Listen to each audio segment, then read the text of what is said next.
Alhamdulillah, nous sommes vendredi, que la paix soit sur vous. Assalamu alaikum wa rahmatullahi wa barakatuh.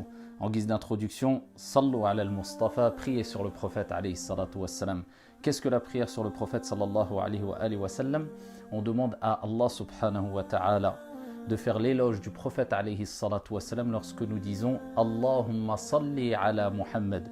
D'autres savants ont dit que nous demandons à Allah subhanahu wa ta'ala de pardonner ou de faire miséricorde au prophète alayhi salatu wassalam. Et le prophète sallallahu alayhi wa sallam nous a dit que celui qui augmente les prières sur moi, ce sera une cause de la dissipation de ses soucis, de ses tristesses et de ses angoisses.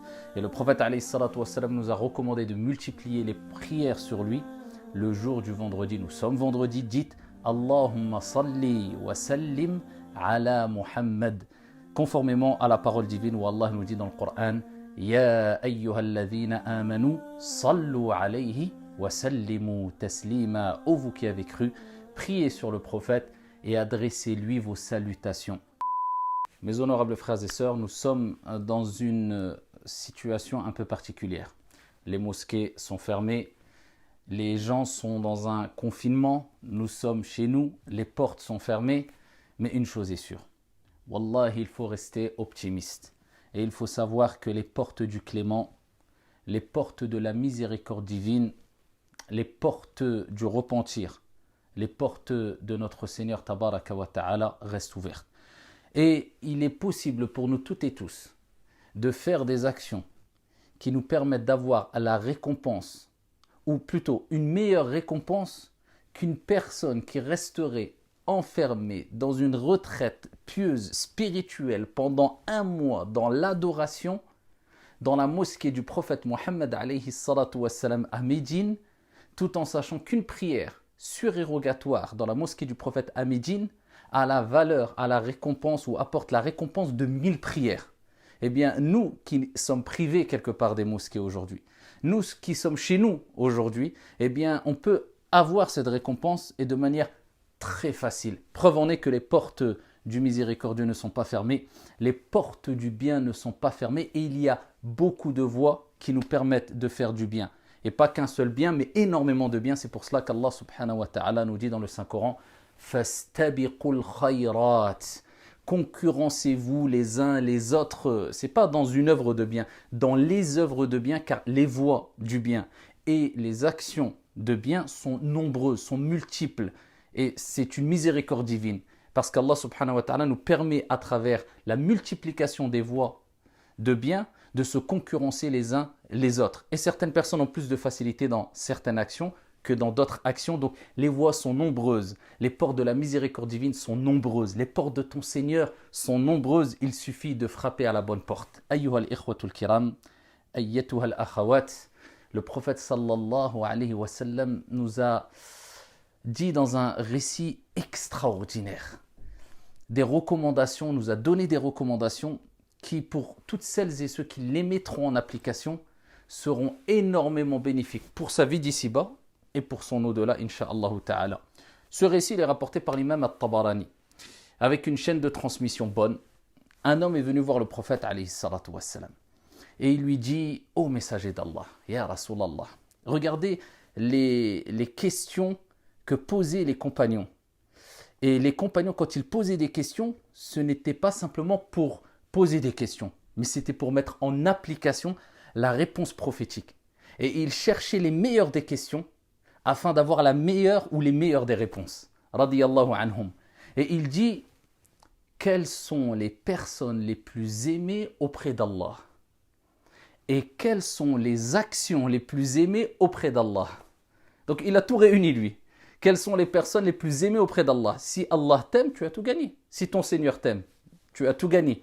Si ton Seigneur t'aime, qui crains-tu?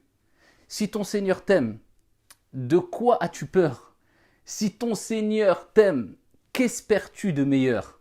Ya Rasulallah, quelles sont les personnes les plus aimées d'Allah?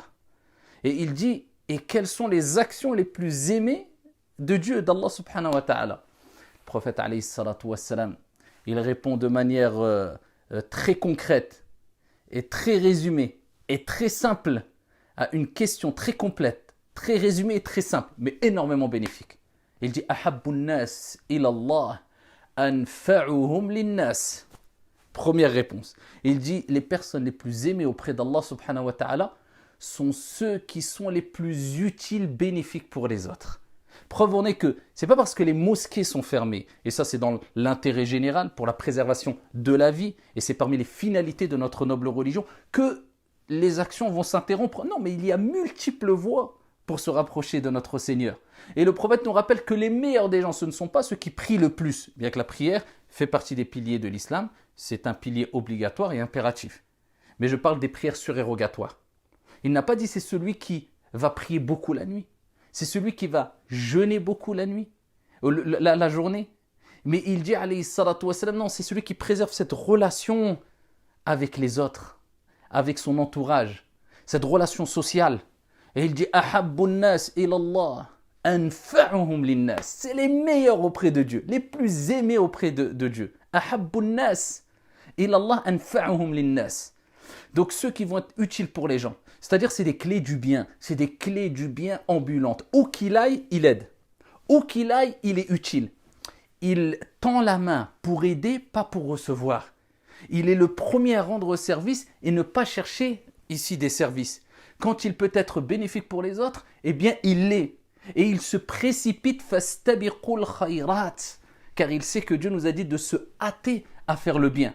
Et le prophète alayhi salatu wassalam, il poursuit, il dit wa ahabbul a'mal ila Allah.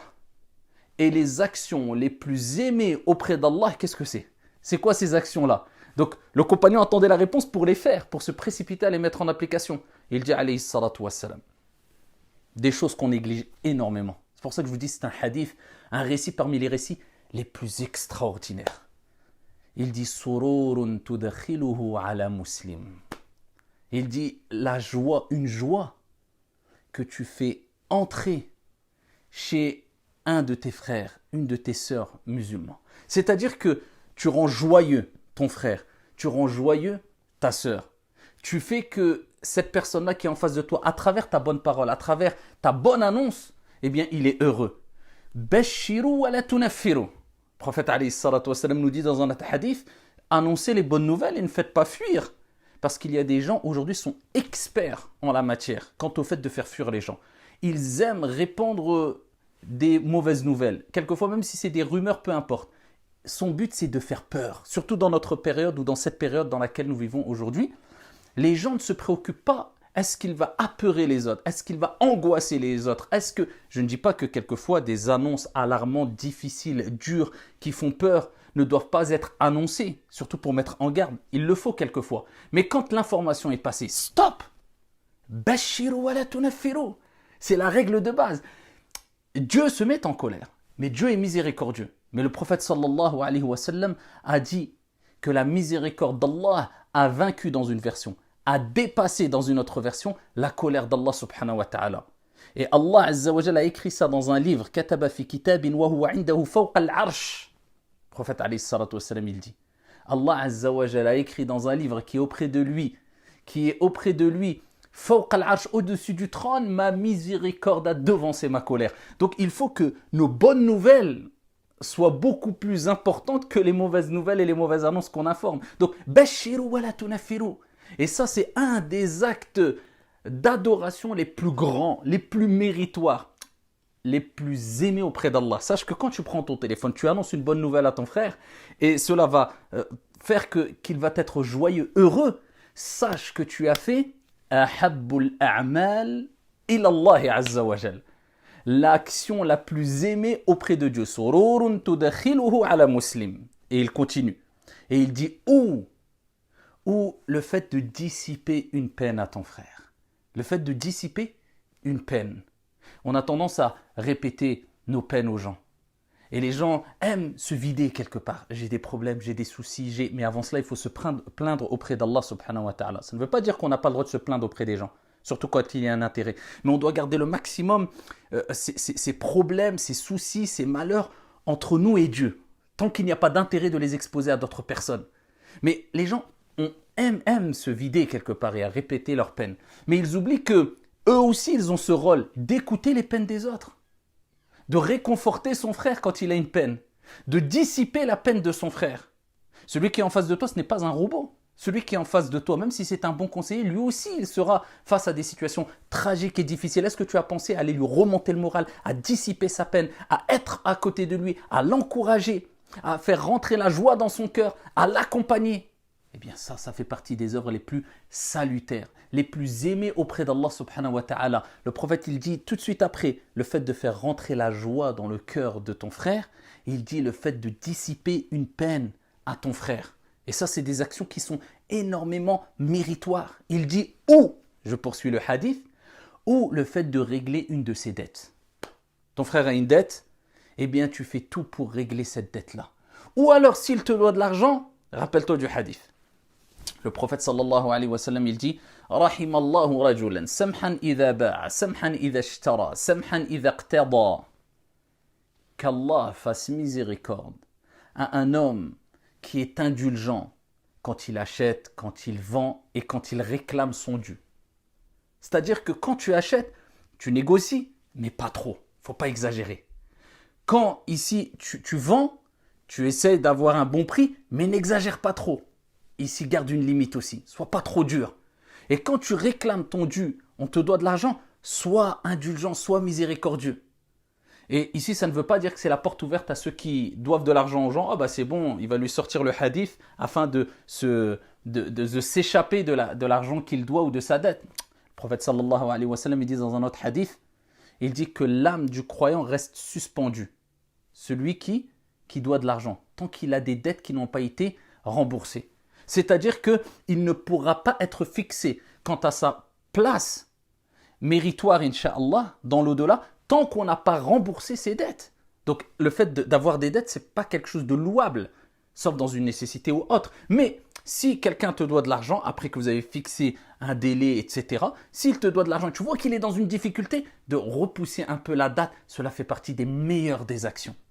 Il dit, alayhi salatu wa salam, vous avez vu, on est toujours dans la relation avec les autres. Il continue en disant, ou de nourrir des personnes qui ont faim, des personnes qui n'ont pas de nourriture. Et même de manière générale, le prophète alayhi salatu wa salam, il dit At'imu at-ta'am tadkhulu al-jannah bisalam. Allahumma arzuqna al-jannah. Et il dit nourrissez. Il n'a pas dit que les pauvres. Donnez à manger. Vous rentrerez au paradis en paix. Le fait de donner de la nourriture, de nourrir, d'abreuver les gens, même des invités, même des gens qui ne sont pas pauvres, ça fait partie des actions les plus aimées de Dieu. Vous voyez, vous êtes toujours au service des autres. Vous êtes utile pour les gens, vous êtes agréable pour les gens, vous êtes doté d'un comportement qui fait que quand les gens vont vous perdre, quand vous allez quitter cette vie d'ici-bas, vous allez laisser un vide parce que vous avez été utile. Et les gens se rendront compte que vous avez été utile quand ils verront que vous n'êtes plus là. Mais des gens, quand ils décèdent, quand ils quittent la vie d'ici-bas, les gens ne se préoccupent pas du tout ici de la disparition de cette personne parce qu'il n'y a rien qui a changé. Soyez utiles et sachez que les gens vont être des témoins de Dieu, d'Allah subhanahu wa ta'ala, sont les témoins d'Allah sur terre. Et le prophète alayhi salatu wa salam, il termine avec cette parole plus que magnifique. Et il dit, et il résume tout là. Et il dit alayhi salatu wa salam. Et ça c'est le prophète qui le dit. Hein. C'est le prophète qui pourrait dire, moi je suis prophète, je suis envoyé, j'ai pas le temps d'aider les gens. Moi j'ai une grande mission donc je ne vais pas aller sur le terrain. Moi, je suis le prophète, alayhi salatu wa salam, je ne vais pas m'occuper d'une seule personne. Moi, je suis le prophète et l'envoyé.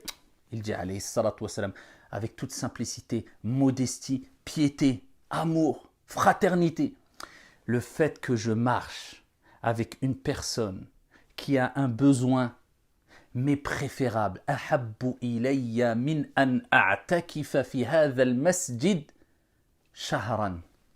Le fait que je marche avec une personne, avec mon frère qui a un besoin, c'est-à-dire le fait que j'accompagne mon frère quand il a un besoin, quand il a un problème, quand il a un souci, quand il a une galère, jusqu'à ce que son problème se soit résolu, mais préférable que de faire la retraite pieuse pendant un mois complet dans cette mosquée, c'est-à-dire la mosquée du prophète Mohammed alayhi salatu wa salam à Médine, qui, comme vous le savez, celui qui prie 2 unités de prière dans cette mosquée, imaginez-vous celui qui fait toute la prière de la nuit dans cette mosquée ou qui prie des centaines de prières dans cette mosquée, juste une prière dans cette mosquée, eh bien, a comme équivalent la récompense de 1000 prières. Imaginez-vous la personne qui va faire la retraite pieuse spirituelle pendant un mois dans la mosquée du prophète alayhi salatu wassalam, pendant un mois complet il prie.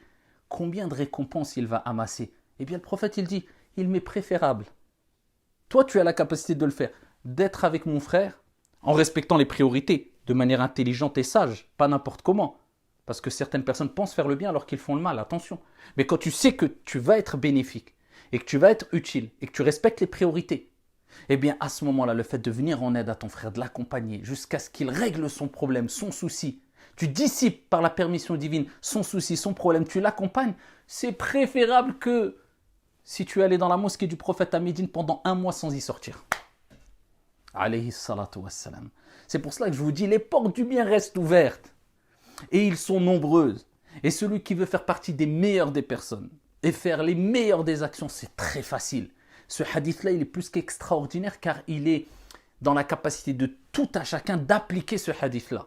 Selon son niveau, selon son degré, en respectant toujours bien sûr les piliers et les actes obligatoires dans la religion. Mais ça, c'est parmi les choses les plus extraordinaires que l'être humain, le musulman, le croyant peut faire pour se rapprocher d'Allah subhanahu wa ta'ala intelligemment, sûrement, sans aucune ambiguïté. Preuve en est que s'il est important d'être une clé du bien, d'être utile pour les gens, pensez à ses frères et sœurs et pas simplement attendre qu'on nous aide, mais nous aussi, il est important de se dire je peux aider à travers mon aide, je vais me rapprocher de mon Seigneur et sache que si tu viens en aide à ton frère, à ta sœur, que tu es utile pour les gens, que tu fais du bien pour les gens intelligemment, eh bien c'est qui te fera, qui t'apportera du bien?